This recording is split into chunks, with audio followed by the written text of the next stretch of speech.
This is mainly focused on adventure and off-roader. That is Royal Enfield Himalayan. But I have a question on this bike. Is it really an off-roading concern? ఎందుకంటే ఈ price సెగ్మెంట్కి ఇది కంప్లీట్గా of రోడింగా కాదా అంటే నార్మల్గా off roading అంటే completely suspension travel difference ఉంటుంది, engine difference ఉంటుంది, సస్పెన్షన్ డిఫరెంట్ ఉంటుంది, సీటింగ్ కంఫర్ట్ డిఫరెంట్ ఉంటుంది.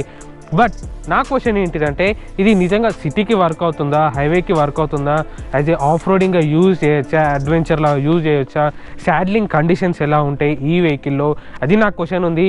ఇప్పుడు ఈ వీడియోలో ఈ క్వశ్చన్స్కి ఆన్సర్ చెప్తాను. బట్ అంతకంటే ముందు మన ఛానల్ని లైక్ చేయండి, షేర్ చేయండి, సబ్స్క్రైబ్ చేయండి, పక్కనే ఉన్న బెల్ ఐకాన్ ప్రెస్ చేస్తే ఎవ్రీ నోటిఫికేషన్ మీకు అప్ టు డేట్ ఉంటుంది. Let's go. Royal Enfield Himalayan 411cc on road price చూసుకుంటే 2,63,000 ఆన్ రోడ్ ప్రైస్ అవైలబుల్ ఉంది. డిస్క్రిప్షన్లో మీకు షోరూమ్ డీటెయిల్స్ ఇస్తున్నాను, అక్కడ రీచ్ అవ్వండి. ఏఆర్ ఆటోమోటివ్స్ని రిఫర్ చేయండి. ఏఆర్ ఆటోమోటివ్స్ని రిఫర్ చేస్తే మీకు ఇంకా కంప్లీట్ డీటెయిల్స్ ఉంటుంది. ఇక్కడ డీల్స్ ఏమైనా కూడా ఆఫర్ చేశారు, అందులో బ్రో ఉంటాడు, ఇర్ఫాన్ బ్రో ఉంటాడు, అతను రీచ్ అవ్వండి. కంప్లీట్గా మీకు డీల్స్ అనేది బెస్ట్గా వస్తారు. ఈ వెహికల్ గురించి ఫీచర్స్ పరంగా చూసుకుంటే ఎలా ఉన్నాయి features, as a complete top end features ఉన్నాయా, లో ఎండ్ ఫీచర్స్ ఉన్నాయా అంటే ఈ వీడియోలో చెప్తాను. ఇప్పుడు ఈ వెహికల్కి ఫీచర్స్ ఎలా ఉన్నాయంటే head lamps, halogen head lamps, low beam and high beam, LED position lamp అనేది డౌన్ సైడ్లో ఉంటుంది, ఎల్ఈడిలో ఉంటుంది. సో రేర్లో చూసుకున్నా కానీ tail lamp with halogen indicators. So overall దీని టైర్స్ కానీ కంప్లీట్లీ డ్యూయల్ పర్పస్ టైర్స్ ఉంటాయి. సో డ్యూయల్ పర్పస్ టైర్స్ ఎలా ఉంటాయి, మెయిన్లీ ఫర్ కన్సిడర్ చేయాలంటే highway purpose as well as off roading with sliding feature కూడా వస్తుంది. అంటే స్లైడింగ్ అంటే మనం ఆఫ్ రోడింగ్ చేస్తున్నాం, ఆఫ్ రోడింగ్ చేసినప్పుడు హై థ్రాటిల్ ఇచ్చినప్పుడు ఏమవుతుంటే రేర్ వీల్ అనేది స్లిప్ అవుతుంది. సో స్లిప్ అంటే జారిపోతుంది, స్లైడింగ్ అవుతుంది. సో దాన్ని ఎందుకు అంటే గ్రిప్ రావడానికి ఆఫ్ రోడింగ్లో టైర్స్ రాక్స్ మీద ఉండడం కానీ యాజ్ వెల్ యాజ్ శాండ్లో ఉండడం కానీ గ్రిప్ అనేది పర్ఫెక్ట్గా ఉండాలని స్విచబుల్ ఏబిఎస్ ఉంటుంది ఈ వెహికల్లో. ఇప్పుడు టైర్ విషయానికి వస్తే front 21 inch 200 mm travel suspension అనేది అవైలబుల్ ఉంటుంది. రేర్లో చూసుకుంటే 17 ఇంచ్ మోనోషాక్ సస్పెన్షన్ అనేది అవైలబుల్ ఉంటుంది. ఈ టైర్స్ అనేది tube tyres as well as multipurpose tyres as well as spoked tyres. So ఈ వీటికి మెయిన్గా కంపేర్ చేస్తే ఈ మల్టీపర్పస్ టైర్స్ ఇచ్చేది అండ్ స్పోకర్ టైర్స్ ఇవ్వడానికి రీజన్ ఏంటంటే mainly for adventure as well as off roading. ఈ అడ్వెంచర్ ఆఫ్ రోడింగ్ చేయాలంటేనే మల్టీపర్పస్ టైర్స్ ఇవ్వాలి. ఎందుకంటే మల్టీపర్పస్ టైర్స్ ఏమిటంటే బ్లాక్డ్ గ్రిప్స్ అనేది అవైలబుల్ ఉంటుంది. ఇక్కడ చూడొచ్చు ఈ బ్లాక్డ్ గ్రిప్స్ ఏం చేస్తుంది, టైర్స్కి ఒక గ్రిప్ అనేది ఉంటుంది, శాండ్కి టైర్స్కి ఒక గ్రిప్ అనేది అటాచ్మెంట్ ఉంటేనే వెహికల్ అనేది పర్ఫెక్ట్గా మూవ్మెంట్ ఉంటుంది. అలాగే రేర్లో చూసుకున్నా కానీ ఫ్రేమ్ అనేది స్వింగ్ ఆర్మ్ అనేది రెక్టాంగులర్ స్వింగ్ ఆర్మ్ ఉంది. సో ఈ స్వింగ్ ఆర్మ్ ఏం చేస్తుంది, బెటర్ రైడ్ క్వాలిటీ ప్రొడ్యూస్ చేస్తుంది, as well as handling, as well as rigidity, as well as స్టెబిలిటీని ప్రొడ్యూస్ చేస్తుంది. ఈ వీటికి కంపేర్ చేస్తూనే ఈ మల్టీపర్పస్ టైర్స్ కూడా స్టెబిలిటీని ఇస్తుంది, రిజిడిటీ ఇస్తుంది, యాజ్ వెల్ యాజ్ హ్యాండ్లింగ్ ఇస్తుంది, as well as more for stability కోసమే ఈ టైర్స్ని ప్రొడ్యూస్ చేశారు. దీంట్లో ఇంకోటి అడ్వెంచర్ వెహికల్ కాబట్టి ఈ అడ్వెంచర్ వెహికల్ రేర్ టైర్స్ అనేది 120 ప్రొఫైల్ సెక్షన్ ఉంటుంది. 120 లేదు 130 140 అలా ఇస్తే ఏమవుతుందంటే ఈ వెహికల్ అనేది కొంచెం స్లిమ్మర్గా ఉంటుంది. సో స్లిమ్మర్గా ఉన్నప్పుడు 130 ఇస్తే ఏమవుతుందంటే అది కంప్లీట్గా హైవే క్రూజింగ్లా పనికొస్తుంది. లేదు 110 120 టైర్ సెక్షన్ రేర్లో ఇస్తే ఏమవుతుందంటే ఆఫ్ రోడింగ్ కండిషన్లో ఉన్నప్పుడు వెహికల్ అనేది గ్రిప్గా ఉంటుంది, యాజ్ వెల్ యాజ్ కంఫర్ట్నెస్ అనేది రోడ్ గ్రిప్ అనేది కంఫర్ట్నెస్ హ్యాండ్లింగ్ కూడా పర్ఫెక్ట్గా ఉండడానికే 120 ప్రొఫైల్ సెక్షన్ అనేది అవైలబుల్ ఉంటుంది ఈ వెహికల్లో. సో దీంట్లో ఫ్రేమ్ చూసుకోండి, dual cradle frame, dual down tube frame అని అంటారు. ఇవన్నీ మెయిన్ ఎందుకంటే రిజిడిటీ, స్టెబిలిటీ, హ్యాండ్లింగ్ పర్పస్, మెయిన్గా వైబ్రేషన్స్ అనేది ఫ్రంట్ టు రేర్ వరకు త్రూఅవుట్ పాస్ చేయాలంటేనే ఈ ఫ్రేమ్ మెయిన్ పర్పస్ ఉంటుంది.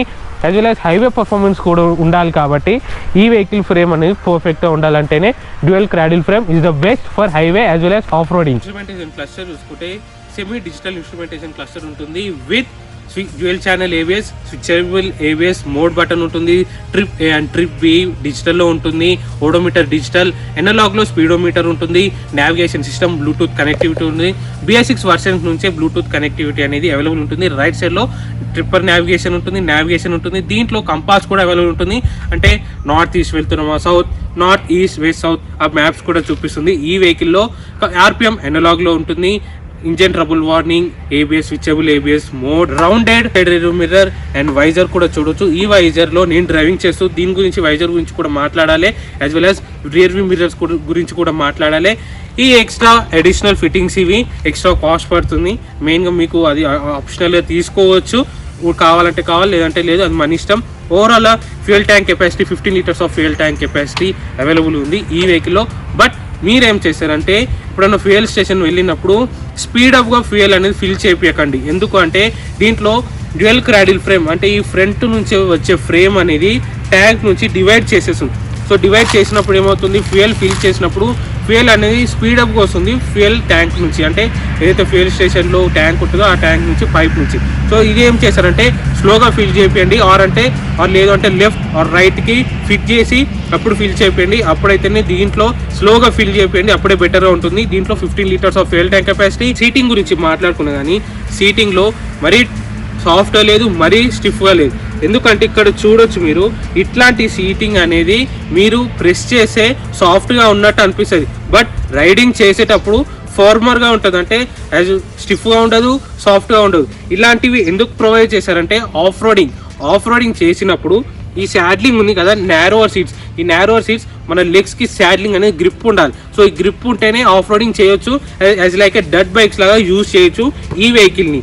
బట్ నా ఒపీనియన్ సీటింగ్ ఏంటిదంటే మీరు నెగటివ్ కాకుండా, అంటే మరీ టూ మచ్ సాఫ్ట్ ఉంది, మరీ టూ మచ్ స్టిఫ్ ఉంది అని అనుకోకండి. ఇది ఫార్మర్గా ఉంది, సాఫ్ట్గా లేదు, స్టిఫ్గా లేదు ఈ వెహికల్. సో రేర్లో ఇక్కడ చూడొచ్చు లోడ్ క్యారియర్ కూడా అవైలబుల్ ఉంది. అప్ టు 7 kgs వరకు load carrier is a best ఈ వెహికల్ కోసం. Engine details 411cc 32 Nm of torque, 24.3 horse power, single cylinder, 4 valve, 4 stroke. నార్మల్గా 411cc ఉంది. సో 411cc అంటే మీకు KTM అడ్వెంచర్ 390 తీసుకోండి, అది దాంట్లో కంప్లీట్ 37 Nm ఆఫ్ టార్క్ ఉంటుంది. But KTM 390 అడ్వెంచర్లో 6 speed manual transmission ఉంటుంది, దీంట్లో 5 స్పీడ్ మాన్యువల్ ట్రాన్స్మిషన్ ఉంది.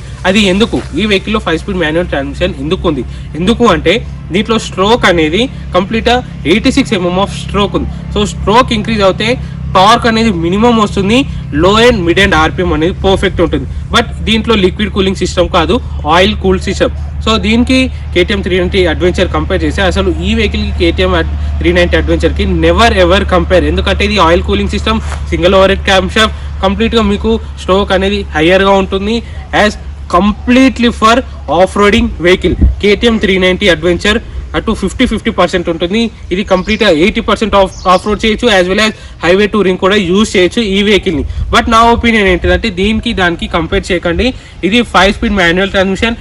ఒకవేళ మీరు డిసప్పాయింట్ తీసుకోకండి 6 స్పీడ్ మాన్యువల్ ట్రాన్స్మిషన్ రాలేదు అని. 6 స్పీడ్ మాన్యువల్ ట్రాన్స్మిషన్ ఎప్పుడు వస్తుందంటే హార్స్ పవర్ ఎక్కువ ఉన్నప్పుడు, అంటే సిలిండర్ సైజ్ అనేది ఓవర్ స్క్వేర్ ఉంటేనే 6 స్పీడ్ మాన్యువల్ ట్రాన్స్మిషన్ అనేది అవైలబుల్ ఉంటుంది. ఇది కంప్లీట్గా రెక్టాంగులర్ సిలిండర్ షేప్ ఉంటుంది. సో రెక్టాంగులర్ సిలిండర్ షేప్ ఉంటే ఏమవుతుంది, more low and mid and RPMలో టార్క్ ప్రొడ్యూస్ చేస్తుంది. Single over head cam shaft గురించి మీకు పాపప్ ఇస్తున్నాను, అది చూడండి, దాంట్లో ఇంకా మోర్ ఇన్ఫర్మేషన్ ఉంటుంది. Single over head cam shaft low and mid and RPMలో ఈజీగా టార్క్ అనేది ప్రొడ్యూస్ అవుతుంది, ఎక్కడ ల్యాగ్ ఉండదు. టాప్ అండ్ RPMలోనే ల్యాగ్ అనేది తెలుస్తుంది, ఎందుకంటే దీంట్లో కంప్లీట్గా 130 km/h is a top speed. After 6000 RPM cross చేసినాక అక్కడ మీకు ల్యాగ్ తెలుస్తుంది. 4000 to 5000 RPMలో మీరు 100 స్పీడ్ వరకు క్రూజ్ చేయొచ్చు. That is the about engine details. మెయిన్గా ఈ engine better for city, highway as well as off roading చేసినప్పుడు కంఫర్ట్ అనేది అలా తెలుస్తుంది, ల్యాగి లేకుంటే తెలుస్తుంది. ల్యాగి ఉంటే కంఫర్ట్ తెలియదు, ల్యాగి లేకుండా ఉంటేనే కంఫర్ట్ తెలుస్తుంది. మోర్ పికప్ అనేది ఉంటుంది, యాక్చువల్గా పికప్ అని ఉండదు, యాక్సిలరేషన్ అని ఉంటుంది ఈ వెహికల్లో. బట్ ఇప్పుడు డ్రైవింగ్ చేస్తూ మాట్లాడుకుందాం.